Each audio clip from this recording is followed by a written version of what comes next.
most expensive and complicated motorcade in the world. With around 50 vehicles and over 100 personnel, the United States presidential motorcade has a single objective: keep the president alive. At the heart of the motorcade is the car that carries the president himself, known as the Beast. But it's less of a limo and more of a comfy tank. The Beast costs around $1.5 million and weighs in at a whopping 20,000 pounds, which is about the same weight as a Tyrannosaurus Rex.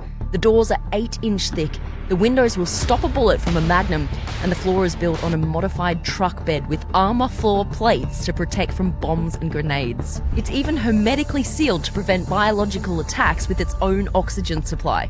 On board, you'll find rocket-powered grenades, night vision optics, a tear gas cannon, pump-action shotguns, and even 2 litres of the president's blood type. But as we all know, it's not just one car that keeps the president moving. In fact, the Beast containing the president isn't even the only beast involved. There are at least 2 identical armoured limos in every motorcade, both with matching registration plates. And these 2 limos make up just one part of the motorcade, known as the Secure Package. Also in the Secure Package is the United States Secret Service Countermeasures Suburban.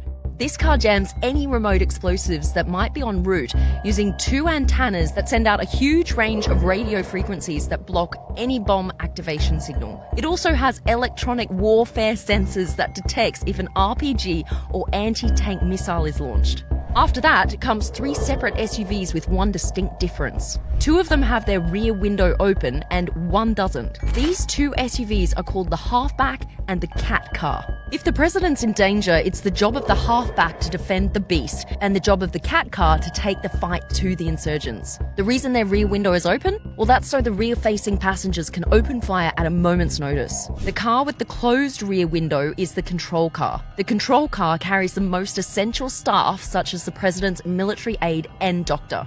In front of the Secure Package, you'll find the route car, pilot car, lead car, and a whole host of motorbikes known as sweepers. The route and pilot car scout the route ahead and relay information to the lead car, which leads the Secure Package to the motorcades behind them. The motorbikes are in charge of clearing the way for the motorcade by ushering cars out of the way and by blocking off roads and junctions. Behind the Secure Package is a fleet of support vehicles, including the ID car, which liaises with other counter-surveillance agencies, the Roadrunner, which acts as a mobile communications center, and the Hazardous Materials Mitigation Unit, which contains equipment and personnel that can respond to chemical, nuclear, and biological attacks. Now, all of this may seem like a lot, and that nothing could ever go wrong, but the Secret Service actually view it as the exact opposite. To them, the safest motorcade is no motorcade. Travelling by car is seen as one of the moments when the president is at their most vulnerable, so the motorcade will only be used for journeys of 30 minutes or less. For everything else, there's Marine One and Air Force One. It's estimated that one trip, which takes around an hour, costs over $150,000. So in short, it's an expensive business protecting the most powerful person in the world. But many would argue it's a small price to pay.